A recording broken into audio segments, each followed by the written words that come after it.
Hello everyone, welcome back to the YouTube channel of Clara Classes। एक important video है आप सभी के लिए जो एकेडमिक सेशन 2021-22 है उसके लिए एक स्पेशल असेसमेंट स्कीम जो है वो इंट्रोड्यूस किया है सीबीएसई ने, और उसका जो ऑफिशियल नोटिफिकेशन है वो आया है आपका 5 जुलाई को एकेडमिक्स का ये एक सर्कुलर आया है, सर्कुलर नंबर 52 ऑफ ईयर 2021। जैसा कि आप सभी को पता है ग्लोबल पैंडेमिक प्रिवेल कर रहा है हमारे पूरे कंट्री में, ना सिर्फ इंडिया में जब और भी बाहर के जो कंट्रीज़ हैं वो भी इससे काफ़ी ज़्यादा वल्नरेबल फील किए हैं, और सबसे ज़्यादा जो इफ़ेक्ट पड़ा है उसका हमारी स्टडीज़ के ऊपर पड़ा है। तो सीबीएसई ने कुछ अल्टरनेटिव्स लेकर के आए हैं। पहले तो ये चीज़ कि सर लास्ट ईयर के जो इस एकेडमिक सेशन के एग्जाम्स थे, means if we talking about the previous academic session that was 2020 and 21 वो नहीं किए जा सके अनफॉर्चुनेटली। इंटरनल असेसमेंट के बेसिस पे उन्होंने क्या किया, मार्क्स का अलॉटमेंट किया।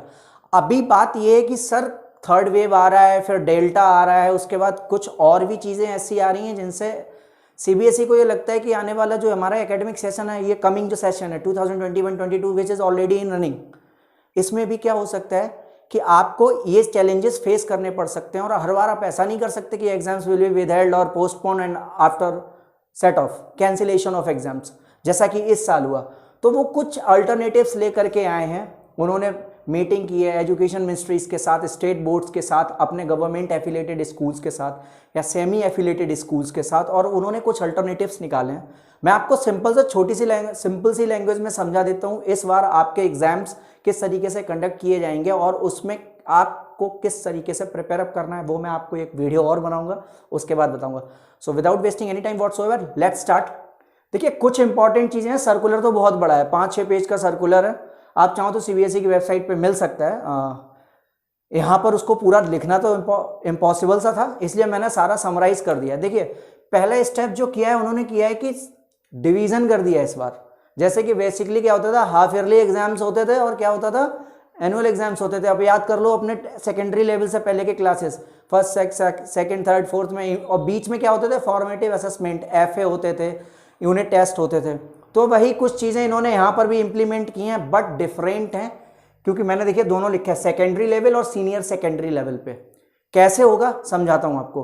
पहले तो जो पूरा का पूरा आपका सिलेबस है, मैं कॉमर्स की फैकल्टी हूँ तो मैं अपनी तरफ से बता दूं, जैसे इंट्रोडक्टरी मैक्रो इकोनॉमिक्स है और इंडियन इकोनॉमिक डेवलपमेंट है, तो इन सिलेबस को डिवाइड किया है 2 इक्वल पार्ट्स में 50-50%। That is called the rationalisation या फिर डिवीजन कर दिया 2 पार्ट्स में। एक टर्म में 50% आएगा, दूसरे टर्म में 50% आएगा।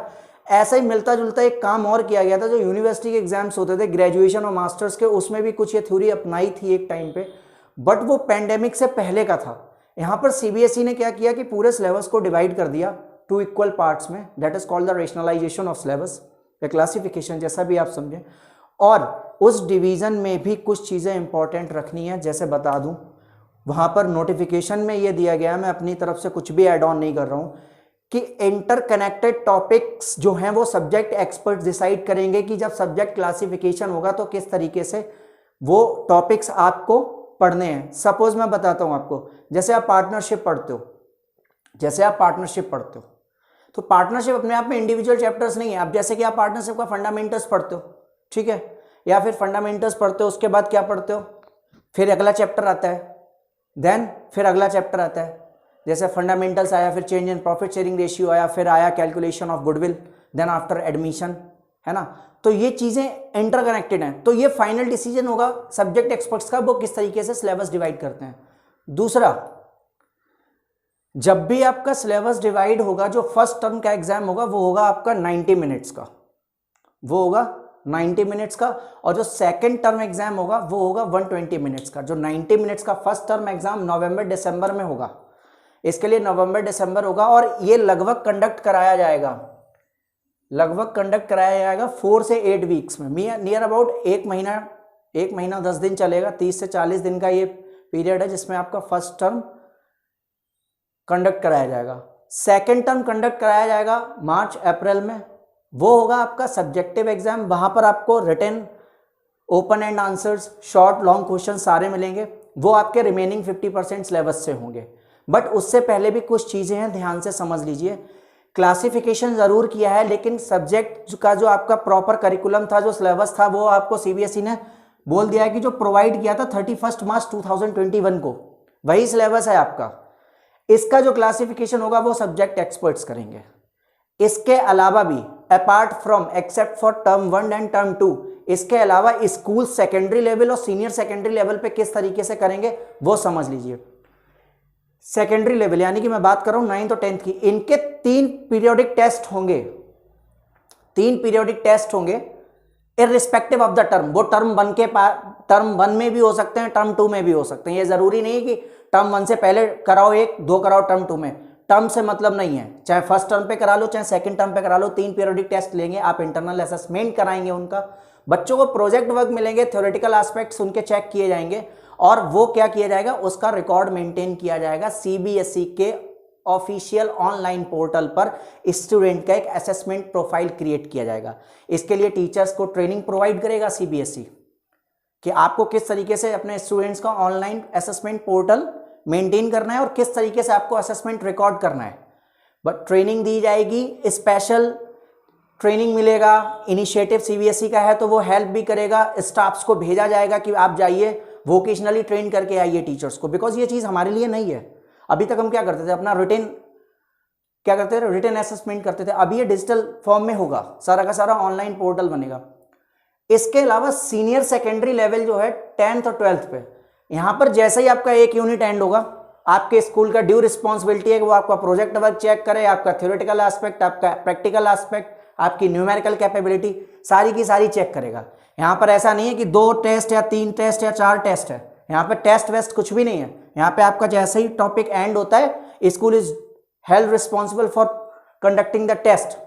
और इस समय तो आप वैसे भी वर्क फ्रॉम होम कर रहे हो या स्टडी फ्रॉम होम कर रहे हो, WFH को SFH बोल रहे हो, स्टडी फ्रॉम होम, तो वो चीज़ है।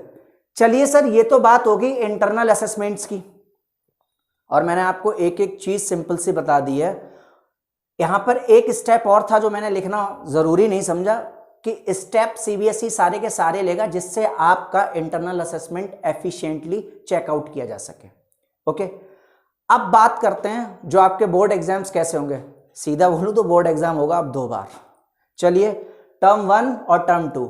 टर्म 1 आपका एंड होगा नवंबर दिसंबर में, तो नवंबर दिसंबर में आपका क्या होगा, एग्जाम कंडक्ट किया जाएगा 90 मिनट्स का।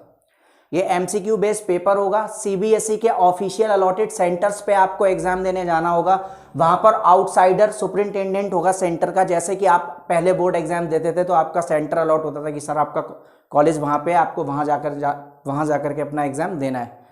इसके बाद में 90 मिनट का एग्जाम होगा, वो 50% फर्स्ट टर्म के सिलेबस जो आपके रैशनलाइज चैप्टर्स हैं उनसे आएगा। 90 मिनट्स का एमसीक्यू बेस्ड क्वेश्चन पेपर होगा, और ये क्या करेगा, ये वेटेज आपका ऐड करेगा फाइनल के लिए, तो इसको लाइटली नहीं ले सकते। ठीक है, एमसीक्यू सीट्स आएंगी जिस पे आप सर्कल करते हो। आपने देखा होगा जब आपका 20 मार्क्स का प्रैक्टिकल होता था 10th में या 12th में, जैसा भी आप प्रैक्टिकल पेपर देते थे 20 मार्क्स का आता तो आपको OMR शीट मिलती थी क्वेश्चन पेपर। सीबीएसई के sealed question papers examination centres तक पहुंचेंगे, एग्जाम्स कंडक्ट कराए जाएंगे, और प्रॉपर इवेल्युएशन जो होगा वो सीबीएसई की ऑफिशियल वेबसाइट पे डिस्क्लोज होगा। ओके, फर्स्ट टर्म एंड होने के बाद जो last second and conclusive term है वो है आपका मार्च और अप्रैल में। ये सब्जेक्टिव एग्जाम है, ड्यूरेशन है इसका 2 आवर्स का, ड्यूरेशन है 2 आवर्स का, और इन केस पेंडेमिक वल्नरेबल हो जाता है, सर्ज ऑफ केसेस आते हैं और आप कंडीशन कंट्रोल में नहीं है, तो फिर जरूरी नहीं है कि ये सब्जेक्टिव एग्जाम होगा। ये नॉर्मल डिस्क्रिप्टिव एमसीक्यू में भी लिया जा सकता है जैसा कि फर्स्ट टर्म में हुआ, तो ये मत सोचिएगा कि ये सब्जेक्टिव ही है। If possible then it will be held as your subjective paper, but if condition doesn't allow, if condition is out of control, then normal descriptive MCQ होगा, और ये फाइनल स्कोर में कंक्लूड करेगा। तो सर मुद्दे की बात यह है कि सिलेबस 2 पार्ट में डिवाइड है। पहले टर्म में 90 मिनट 1.5 घंटे का पेपर क्वेश्चन करने हैं, दूसरे में 120 मिनट्स का पेपर 2 घंटे का, इधर 1.5 घंटा उधर 2 घंटा, इधर एमसीक्यूज हैं, शॉर्ट केस स्टडीज लॉस होंगे, और पेपर में भी वैल्यू बेस्ड क्वेश्चंस हो सकते हैं। जैसे मैंने बोला सब्जेक्टिव में ओपन एंड आंसर हो सकता है, जैसे आप शॉर्ट टर्म की बात करो, शॉर्ट आंसर्स की बात करो, या लॉन्ग आंसर्स की बात करो, या ओपन एंड आंसर, जैसे मैनेजमेंट इज ऑल परवेसिव, तो क्या है, इसको कैसे डिफाइन करोगे? Management principles can be applied, used and practicated in any of the manner या in any organization. That's why it is said that management principles is all pervasive. तो ये आपके 2 टर्म के एग्जाम्स हैं, एक नवंबर दिसंबर में, एक मार्च अप्रैल में। ओके, अब ध्यान से सुनो, यहां पर एमसीक्यू में रिकॉर्ड होगा और वो भी आपको डिस्क्लोज किया जाएगा ऑफिशियल वेबसाइट पे। ये फाइनल एग्जाम होगा, वो भी आपका बेस होगा सब्जेक्टिव एग्जाम्स के जो मार्क्स होंगे, ये दोनों मार्क्स इक्वली वेटेज करेंगे आपके फाइनल स्कोर के लिए। लेकिन सर ये तो सब आपने बता दिया, एक चीज बताइए सर, जब आप कह रहे हो पेंडेमिक है, कुछ पता नहीं है और ये एग्जाम्स हो ही ना पाए, तो उसके लिए भी असेसमेंट प्रोसीजर्स हैं, अल्टरनेटिव असेसमेंट स्टेप्स हैं जो सीबीएसई लेकर के आया है। मैं बता देता हूं आपको। सपोज केस 1, अगर टर्म 1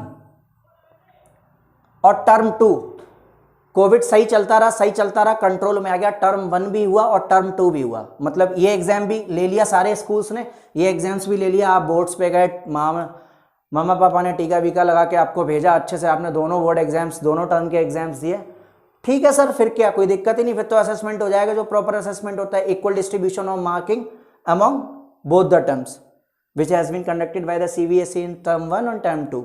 ठीक है सर, मान लीजिए कि सिचुएशन बिगड़ गई और सर इंटरनल असेसमेंट और एंड टॉपिक टेस्ट तो होते रहे, इधर पीरियोडिक टेस्ट भी होते रहे, लेकिन सर टर्म 1 हो ही नहीं पाया। अगर टर्म 1 नहीं हो पाया तो फाइनल टर्म की क्या होगी, वेटेज बढ़ा दी जाएगी, फिर वहां पे आपको जो क्वेश्चन पेपर आएगा उसकी वेटेज बढ़ के आएगी और टर्म 1 का इवैल्यूएशन जो होगा वो टर्म 2 के बेस पे किया जाएगा, टर्म 2 के बेस पे किया जाएगा। लेकिन सर अगर हो गए तो सर ठीक है, फिर कोई बात नहीं। देखिए दोनों केस हैं, अगर टर्म 1 नहीं हुआ और टर्म 2 नहीं हुआ, अगर टर्म 1 नहीं हो पाया, नवंबर दिसंबर का एग्जाम बाय द वे नहीं हो पाया, तो जो फाइनल टर्म का एग्जाम होगा उसकी वेटेज बढ़ाई जाएगी, वो पेपर आपका आएगा और वो ज्यादा क्या करेगा, कंट्रीब्यूट करेगा आपके फाइनल स्कोर में। और बाय द वे कि सर नवंबर दिसंबर में क्या हुआ कि कंडीशन अच्छी थी, नवंबर दिसंबर में हमने एग्जाम ले लिया तो फर्स्ट टर्म हो गया, लेकिन सर मार्च अप्रैल में केसेस फिर से बढ़ गए, जैसा कि अक्सर हो जाता है कोविड में। हाई टेम्परेचर में क्या करता है, गर्मी में ये कुछ ज़्यादा ही सर्च तरीके से इंक्रीज अप करता है, कंटामिनेशन बहुत ज़्यादा स्प्रेड आउट हो जाता है। तो कल्मिनेशन क्या है कि अगर फर्स्ट टर्म हेल्ड हो गया, सेकंड नहीं हो पाया, तो फिर फाइनल इवेल्युएशन होगा आपका किसके बेस पे, फर्स्ट टर्म के बेस पे। और जो आपके पीरियोडिक टेस्ट हुए उनमें आपका परफॉर्मेंस, आपका थ्योरेटिकल, आपका प्रोजेक्ट वर्क, आपके स्पेशल असेसमेंट जो टीचर्स ने किए हैं as per the CBSE guidelines. लेकिन सर अगर टर्म 2 नहीं हुआ और टर्म 1 हुआ, तो फिर टर्म 2 के लिए आपका इंटरनल असेसमेंट और टर्म 1 देखना है, और टर्म 1 नहीं हो पाया तो इसकी वेटेज बढ़ जाएगी। मतलब होना तो है, अगर टर्म 1 नहीं हुआ तो टर्म 2 की वेटेज बढ़ेगी, टर्म 2 नहीं हुआ तो टर्म 2 का इवैल्यूएशन होगा आपका टर्म 1 के बेस पे, जो आपने नवंबर दिसंबर में परफॉर्मेंस दिया होगा, जो आपका 50% ऑफ सिलेबस का। कहीं ना कहीं देखा जाए तो फुल्ली जस्टिफाइड तो नहीं है, बिकॉज सारे के सारे सिलेबस में ये जरूरी नहीं होता कि जो आपने क्लासिफिकेशन किया है वो इंटरकनेक्टेड टॉपिक्स आप सही से कर पाओगे। किसी भी सब्जेक्ट को आप उठा करके देखिएगा, अगर आपके चैप्टर इंटरकनेक्टेड है तो आपका सब्जेक्ट क्लासिफिकेशन थोड़ा सा टिपिकल हो जाता है, अगर एज ए स्टूडेंट्स बात करिए। बट ये सीबीएसई का मानना है कि अगर टर्म 1 नहीं हुआ तो टर्म 2 पे जो इवैल्यूएशन होगा उसका वेटेज बढ़ा दिया जाएगा, फिर टर्म 1 तो हुआ नहीं था, तो जो टर्म फाइनल टर्म में आप परफॉर्म करोगे वो आपका स्कोर अप करेगा। और बाय द वे नवंबर दिसंबर का टर्म हो गया था और टर्म फाइनल हो ही नहीं पाया, तो फिर उस तरीके से इवैल्यूएशन होगा। लेकिन सर एक चीज और भी है, टर्म 1 और टर्म 2 दोनों ही नहीं हो पाए, मतलब सीबीएसई बहुत दूर का सोचा है कि चलो कोविड ही जीत गया, हम हार गए, टर्म 1 और टर्म 2 दोनों ही नहीं हो पाए, तो सर फिर ये जो परफॉर्मेंसेज हैं, end of unit, end of chapter test, आपके असेसमेंट्स, प्रोजेक्ट वर्क, आपके प्रैक्टिकल फाइल्स, ये सारे के सारे बेस माने जाएंगे किसके लिए, आपके फाइनल स्कोर्स के लिए। बट ऐसा नहीं होगा, परेशान मत होइए। ये इनका है कि both first and second term not held, तो internal assessment, project work, unit test और जो भी आपके एंड और टॉपिक टेस्ट हैं उनको ही फाइनल माना जाएगा। और क्या किया जाएगा बेटा, उसके बेस पे आपकी 12th की स्कोरिंग होगी। ठीक है, तो शॉर्ट में सिर्फ इतना सा है कि सिलेबस क्लासीफाई किया है 50%, और क्लासिफिकेशन के टाइम पे उन्होंने ये ध्यान देने की कोशिश, ये फाइनल डिसीजन दिया है सब्जेक्ट एक्सपर्ट्स को कि आप अपने सिलेबस को डिसाइड कीजिए। आपको पता होगा कि कौन से टॉपिक इंटरकनेक्टेड है, कौन से टॉपिक अपने आप में सेपरेट है। जैसे अगर आप बात करो अकाउंट्स की, तो अकाउंट्स में कैश फ्लो स्टेटमेंट अपने आप में एक सेपरेट टॉपिक है, cash flow statement separate topic है, एनपीओ सेपरेट टॉपिक है। तो जो क्लासिफिकेशन होगा वो इस तरीके से किया जाएगा कि आपके जो टॉपिक्स हैं वो मिसमैच ना हो, और इसका जो डिसीजन होगा वो आपके सब्जेक्ट टीचर्स लेंगे। इसके बाद सर सिलेबस का रेशनलाइजेशन बता दूं कि सिलेबस को अकॉर्डिंगली एडजस्ट करना। जैसे कि आपको पता था लास्ट एकेडमिक सेशन में आपका 30% of your total syllabus was reduced. जो भी आपका सिलेबस था एकेडमिक सेशन 2020-21 के लिए, उसमें क्या हुआ था बेटा, 30% जो था वो रिडक्शन हो गया था। तो वैसे ही यहाँ पे भी रेशनलाइजेशन हुआ है सिलेबस का, और रेशनलाइजेशन होगा किस सिलेबस का, जो सीबीएसई ने अपने ऑफिशियल पोर्टल पे दिया था 31 मार्च 2021 को। तो टर्म 1 के एग्जाम, टर्म 2 के एग्जाम्स, उसके अलावा आपके internal assessment, formative assessments, project work, theoretical skills, practical skills. Secondary level की बात करो तो 3 पीरियोडिक टेस्ट, वो किसी भी टर्म में हो सकते हैं। ये ऐसा कोई थंब रूल नहीं है कि फर्स्ट टर्म में 1 कराओ, सेकंड टर्म से पहले 2 करा लो, या तीनों फर्स्ट टर्म में करा लो, तीनों सेकंड टर्म में करा लो। वो आपके चॉइस के ऊपर है। सेकेंडरी लेवल पे आपको बोला है कि सारे टॉपिक जब कंप्लीट करो, जैसे पार्टनरशिप का यूनिट कंप्लीट हो गया, फंडामेंटल्स, उसके बाद फंडामेंटल्स के बाद पार्टनरशिप के, ठीक है, change in profit sharing ratio, calculation of goodwill, admission of partner, retirement date, dissolution. तो सर ठीक है, पार्टनरशिप का यूनिट कंप्लीट हुआ, इसका टेस्ट लीजिए। कंपनी अकाउंट शुरू किया, उसमें accounting for shares and debentures है, कंप्लीट हुआ, सर टेस्ट लीजिए। सर का मतलब आपका स्कूल टेस्ट ले। Analysis of financial statements complete हुआ, अकाउंटिंग रेशियो पढ़ा, कैश फ्लो स्टेटमेंट पढ़ा, एनालिसिस ऑफ फाइनेंशियल स्टेटमेंट्स पढ़ा, company statements of a company पढ़ा, तो टेस्ट लीजिए। वहां पर एंड ऑफ यूनिट टेस्ट है। ऐसे ही इकोनॉमिक्स में भी होगा, चाहे आप माइक्रो इकोनॉमिक्स की बात करो तो सर नेशनल इनकम पढ़ा, नेशनल इनकम रिलेटेड एग्रीगेट्स पढ़ा, method of calculating national income पढ़ा, सर कंप्लीट हुआ, टेस्ट लीजिए। मनी एंड बैंकिंग का यूनिट कंप्लीट हुआ, टेस्ट लीजिए। और यही चीज बोली जाती है रेशनलाइजेशन ऑफ सिलेबस, या बोले इंटरकनेक्टिविटी। ये बहुत अच्छी चीज की है सीबीएसई ने। अगर बात की जाए कि सर इस तरीके से क्यों किया, नहीं तो बेटा आपको प्रॉब्लम होती है। एक कैश फ्लो स्टेटमेंट आ गया, 20 से एडमिशन दे दिया, it's not a good thing. अगर आप बात करोगे, आपके दोनों कॉन्सेप्ट भी बिल्कुल अलग अलग है। और sir bye the way first term और सेकंड टर्म में तो वो 4 पॉसिबल केस है कि या तो टर्म 1 टर्म 2 हो गए, तो इक्वल वेटेज के साथ आपका फाइनल स्कोर कंक्लूड होगा। अगर टर्म 1 नहीं हो पाया तो फाइनल टर्म की वेटेज बढ़ेगी, और जो उसमें परफॉर्मेंस होगा उससे आपका फर्स्ट टर्म का स्कोर डिसाइड होगा। सर सपोज फर्स्ट टर्म हो गया था, लेकिन सेकंड टर्म में कोविड ने वाट लगा दी। अगर सेकंड टर्म में कोविड ने वाट लगाती तो सीबीएसई फिर अपने स्कूल्स को ऑर्डर देगा कि ठीक है सर, फर्स्ट टर्म में जो बच्चों ने स्कोर किया और जो इनका इंटरनल असेसमेंट में रहा है, चलो उसके बेस पे इनका फाइनल स्कोरिंग कर दो। और सर चौथा ऑप्शन कि फर्स्ट टर्म और सेकंड टर्म दोनों ही नहीं हुए, और फर्स्ट टर्म और सेकंड टर्म दोनों ही नहीं हुए, तो सर ठीक है, फिर इंटरनल असेसमेंट लेके आओ, प्रोजेक्ट वर्क लेके आओ, जो आपने स्टूडेंट का ऑनलाइन पोर्टल बनाया है, जिसके लिए स्टूडेंट्स को सीबीएसई ट्रेन करेगा, उनको सारी गाइडलाइंस इशू करेगा, टेक्निक्स बताएगा। तो ठीक है, वो इंटरनल प्रोफाइल पे जो जो आपने उनके असेसमेंट डाले हैं उसके बेस पे फिर क्या होगा, उनका असेसमेंट किया जाएगा। तो ये है सीबीएसई का official notification regarding special assessment scheme for the academic session 2021-22। देखिए, अगर मैं यही सारी चीजें आपको सर्कुलर से पढ़ के बताऊंगा तो this video will continue for at least 1 hour. मैंने आपको सिंपल सी लैंग्वेज में बता दिया है कि 50-50% syllabus regarding interconnected topics, first term and second term. First term pure objective type MCQ, जिसमें आपको केस स्टडीज भी मिलेंगे, छोटे छोटे एनालिसिस करने होंगे, 90 मिनट्स में आपको पेपर कंप्लीट करना है। सेकंड जो होगा वो सब्जेक्टिव पेपर होगा, लेकिन ये जरूरी नहीं है कि सेकंड सब्जेक्टिव ही होगा। अगर परमिशंस अलाउ